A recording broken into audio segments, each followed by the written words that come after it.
महाभारत के गौरवशाली युद्ध से पहले एक घटना घटी जिसने धर्म और अधर्म के बीच की रेखा को धुंधला कर दिया। यह थी द्रौपदी का चीरहरण। राजा युधिष्ठिर अपने भाइयों के साथ दुर्योधन के साथ जुए में हार गए थे। हार का सिलसिला ऐसा बहा कि अंत में युधिष्ठिर ने अपनी पत्नी द्रौपदी को दांव पर लगा दिया और हार गए।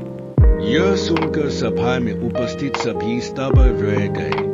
द्रौपदी अपनी मर्यादा और सम्मान की रक्षा के लिए सभा में गई और उन्होंने कौरवों से सवाल किया कि क्या एक हारे हुए राजा को अपनी पत्नी को दांव पर लगाने का अधिकार है। लेकिन उनका सवाल अनसुना रहा। भीष्म, द्रोणाचार्य और विदुर जैसे बड़े बुजुर्ग भी मौन रहे, जिससे द्रौपदी का अपमान और बढ़ गया। दुर्योधन और दुःशासन ने द्रौपदी का उपहास किया और दुःशासन ने उनके वस्त्र हरण करने की कोशिश की। यह दृश्य अत्यंत शर्मनाक था, जिसमें सभा में बैठे सभी लोगों की आत्मा कांप उठी।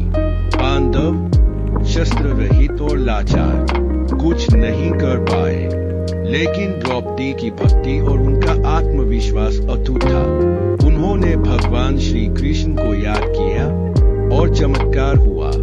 जैसे ही दुःशासन द्रौपदी के वस्त्र हटाने की कोशिश करता, वैसे ही वस्त्र अनंत हो गए। दुःशासन की पूरी कोशिश विफल रही। यह घटना केवल द्रौपदी के लिए ही नहीं, बल्कि सभी महिलाओं के लिए अपमान का प्रतीक बन गई। यह महाभारत के युद्ध का एक प्रमुख कारण बना, जिसने धर्म और अधर्म, न्याय और अन्याय के बीच की लड़ाई को जन्म दिया।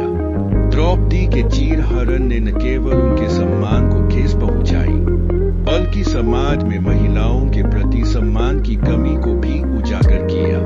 यह घटना सदियों तक लोगों के दिलों में एक गहरे घाव के रूप